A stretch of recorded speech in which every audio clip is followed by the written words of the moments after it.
उसमें एक नाभिक होता है जिसमें धनावेश रहता है सारा और द्रव्यमान होता है, और उसके चारों स्थिर कक्षाओं में और निश्चित कक्षाओं में इलेक्ट्रॉन घूमते हैं। ये कक्षाएं वृत्ताकार होती हैं, वृत्ताकार कक्षाएं ये बताया था बोर्ड ने। और कक्षाओं को नाभिक से बाहर की ओर 1 2 3 4 5 इस तरह प्रदर्शित करते हैं, या के एल एम एन से प्रदर्शित करते हैं, ये बताया था। इसके बाद इसकी कमियां बताई थी। उन कमियों को दूर करने के लिए सोमरफील्ड ने परमाणु मॉडल दिया। सोमरफील्ड का परमाणु मॉडल। सोमरफील्ड ने कहा ये जो हमें जो मुख्य रेखा है स्पेक्ट्रम में, इसको हम हाई रेजोल्यूशन स्पेक्ट्रोस्कोपी से देखते हैं, और ये हमें अन्य छोटी रेखाओं में बटी हुई दिखाई देती है। इसका कारण है कि प्रत्येक कोष अपने से छोटी कोषों से मिलकर बना होता है, जिन्हें उपकोष कहते हैं या उपकक्षाएं कहते हैं। यानी प्रत्येक कक्षा अपने से छोटी कक्षाओं से मिलकर बनी होती है, जिन्हें उपकक्षाएं या उपकोष कहते हैं। और सोमरफील्ड ने कहा कि पहली कक्षा तो वृत्ताकार होती है, परंतु शेष कक्षाएं दीर्घ वृत्ताकार होती हैं। उन्होंने इस तरह कहा कि जैसे नाभिक है, नाभिक के चारों पहली कक्षा जो के कक्षा है या पहली कक्षा है, ये तो वृत्ताकार होगी, और शेष कक्षाएं दीर्घ वृत्ताकार होंगी। और प्रत्येक कक्षा अपने से छोटी कक्षाओं से मिलकर बनी होती है, जिन्हें उपकक्षा या उपकोष कहते हैं। और उपकोषों को क्रमशः एस पी डी तथा एफ से प्रदर्शित करते हैं।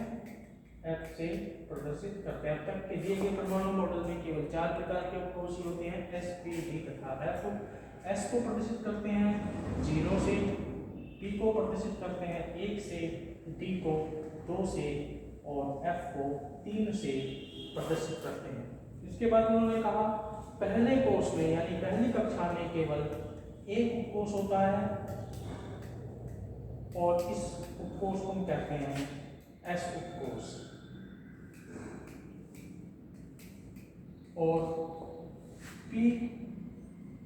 दूसरे कोष में 2 उपकोष होते हैं,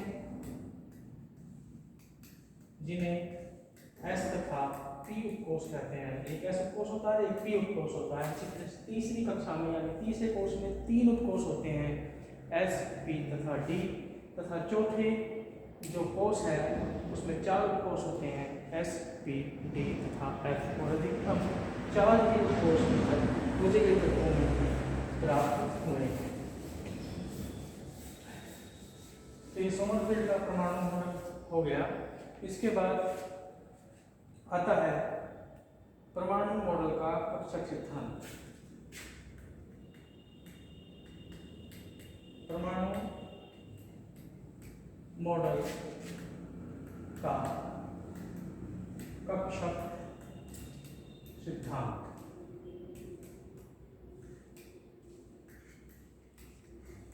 अब तक ये कहा गया कि इलेक्ट्रॉन निश्चित पथ पर घूमते हैं, चाहे बोहर का परमाणु मॉडल हो चाहे सोमरफील्ड का परमाणु मॉडल हो।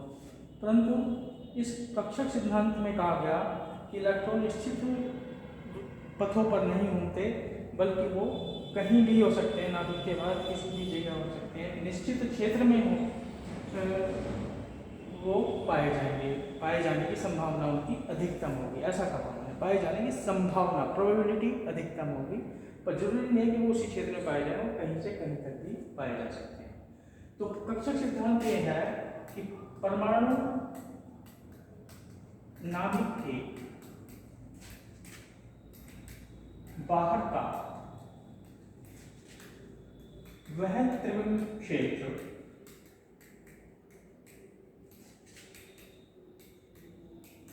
जिसमें इलेक्ट्रॉन पाए जाने की संभावना की संभावना, प्रोबेबिलिटी, संभावना अधिकतम होती है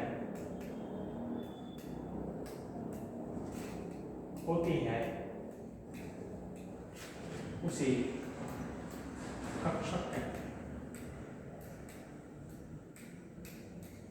और कक्षक को यहाँ पे उन्होंने इलेक्ट्रॉन मेघ भी कहा कि इसे इलेक्ट्रॉन मेघ भी कहते हैं। जैसे उन्होंने कहा कि जैसे ये नाभिक है, इसके बाहर का जो त्रिविमीय क्षेत्र, थ्री डायमेंशनल स्पेस है, उसमें इलेक्ट्रॉन कहीं भी हो सकता है।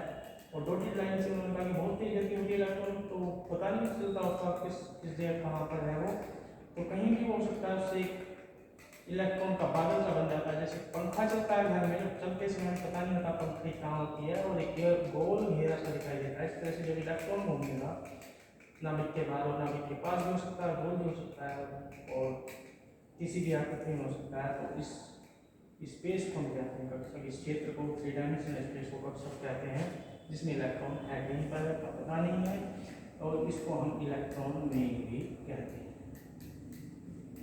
तो ये कक्षक सिद्धांत है। इसके बाद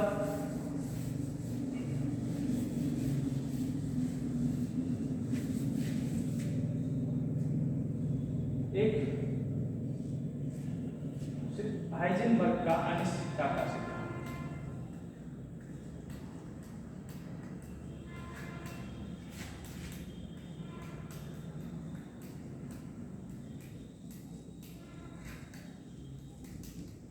हाइजेनबर्ग्स प्रिंसिपल ऑफ अनसर्टेनिटी, ये क्या है? इन्होंने कहा कि किसी परमाणु में घूमते हुए इलेक्ट्रॉन की स्थिति और वेग का मान एक साथ ज्ञात करना असंभव है। दोनों का मान एक साथ ठीक ठीक ज्ञात करना असंभव है। इसको हाइजेनबर्ग का अनिश्चितता का सिद्धांत कहते हैं। क्या है? किसी परमाणु में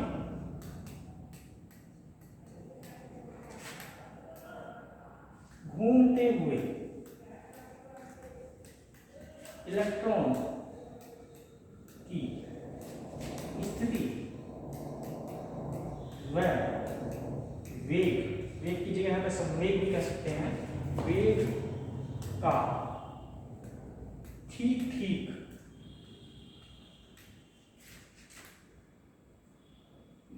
एक साथ मापन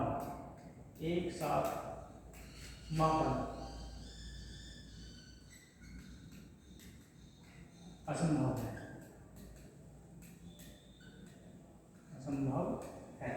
बल्कि मूल रूप से यहाँ पे संवेग ही सब दिया गया है, और संवेग से हम वेग भी कह सकते हैं कि संवेग बराबर होता है द्रव्यमान गुणा वेग। तो यह अनिश्चितता का सिद्धांत है। इसको गणितीय रूप, इसका जो गणितीय रूप में लिखा जाता है समीकरण रूप में, इसका गणितीय रूप इस तरह से लिखा जाता है delta x into delta P बड़ा है या बराबर है एच का मान 2 पाई। डेल्टा एक्स है स्थिति की अनिश्चितता,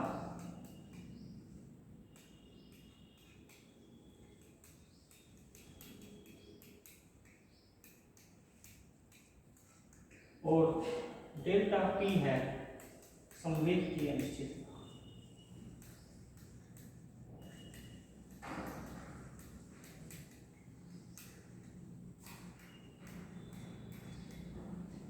यदि हम डेल्टा पी की जगह लिख दें द्रव्यमान गुणा वेग, यानी m गुणा डेल्टा वी।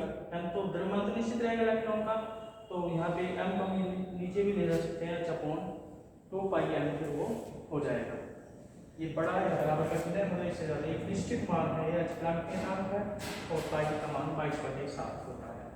और इससे यदि हम देखें, यदि इसकी अनिश्चितता का मान शून्य हो जाए, डेल्टा एक्स की का मान यानी अनिश्चितता का मान शून्य हो जाए, इसका मतलब क्या है? स्थिति को हम ठीक ठीक बता पाए तो डेल्टा पी का मान क्या हो जाएगा? अनंत। क्योंकि जब जीरो को इधर लाएंगे बटे में आ जाएगी जीरो, तो जीरो से किसी भी संख्या को भाग दे तो वो अनंत हो जाती है, यानी संवेग की अनिश्चितता बहुत ज्यादा बढ़ जाएगी। इसी तरह से यदि संवेग को हम ठीक ठीक ज्ञात करें तो स्थिति की अनिश्चितता बहुत ज्यादा बढ़ जाएगी।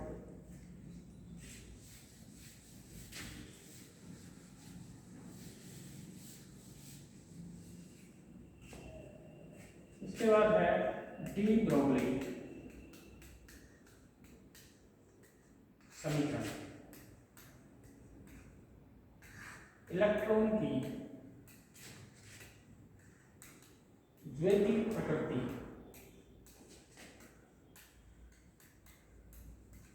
का सिद्धांत। Dual nature of electron. Einstein ने बताया था कि जो प्रकाश है, प्रकाश में तरंग के साथ साथ पदार्थ के भी गुण पाए जाते हैं। इसी आधार पर डी ब्रोगली ने कहा कि जब प्रकाश में तरंग के साथ साथ पदार्थ के भी गुण पाए जाते हैं तो पदार्थ में भी पदार्थ के गुण के साथ साथ तरंग के गुण पाए जाने चाहिए। तो उन्होंने कहा कि इलेक्ट्रॉन अति सूक्ष्म कण है, तो इलेक्ट्रॉन में भी आसानी से बात को मेजरमेंट किया जा सकता है कि इसमें तरंग के गुण हैं। और इसके लिए उन्होंने एक समीकरण दी जिसे डी ब्रोगली समीकरण कहते हैं। पहले सिद्धांत लिखेंगे। डी ब्रोगली ने बताया कि इलेक्ट्रॉन में कण में पदार्थ कण के साथ साथ तरंग यानी ऊर्जा, तरंग के गुण भी पाए जाते हैं।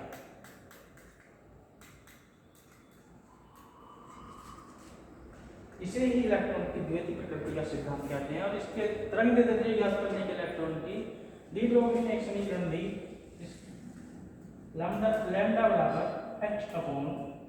ये डी ब्रोगली समीकरण है। लैम्डा यहाँ पर है इलेक्ट्रॉन की तरंग दैर्ध्य,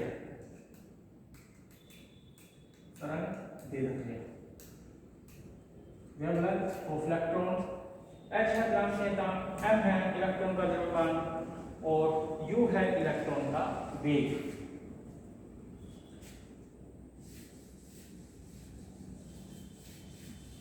तो ये सब जो बता रहा हूँ तो नोट कर लेंगे कॉपी में, चाहे बुक की हेल्प ले लें, चाहे जैसे मैं पढ़ा रहा हूँ उसको अपने शब्दों में लिख लें या मेरे शब्दों में लिख लें।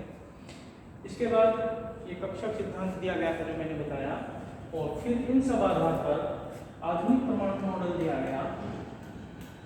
आधुनिक परमाणु मॉडल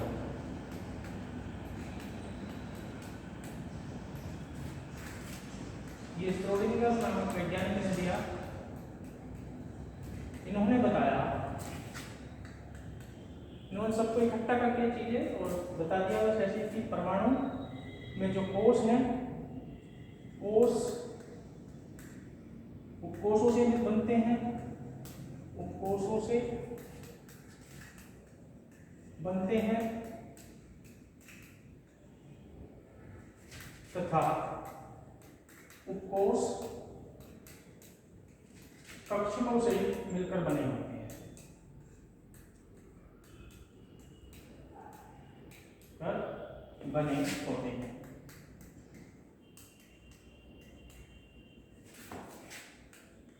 दूसरा उपकोष कौन कौन होते हैं? एसपीडीएफ।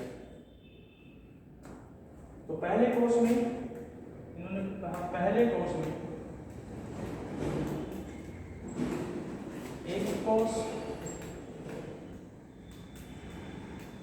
एस, दूसरे में दो कोष एस तथा पी, तीसरे में 3sp डी तथा चौथे में 4 कोष एसपीडीएफ होते हैं। तीसरा पॉइंट, एस कक्षक की आकृति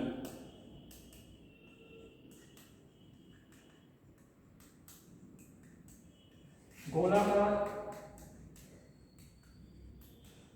यानी स्फेरिकल, और पी कक्षक की आकृति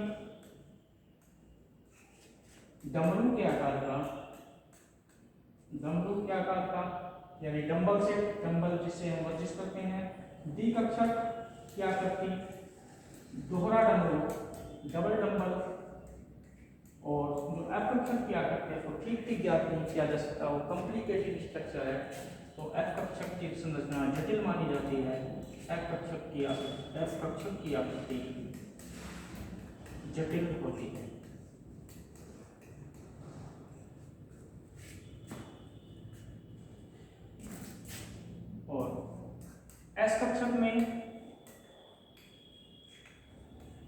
अधिकतम 2 इलेक्ट्रॉन, 2 इलेक्ट्रॉन पी कक्षक में एस कोष में बल्कि एस कोष में अधिकतम 2 इलेक्ट्रॉन, पी उपकोष में अधिकतम 6 इलेक्ट्रॉन, डी उपकोष में अधिकतम 10 इलेक्ट्रॉन और एफ कोष में अधिकतम 14 इलेक्ट्रॉन हो सकते हैं। और एस उपकोष में एक कक्षक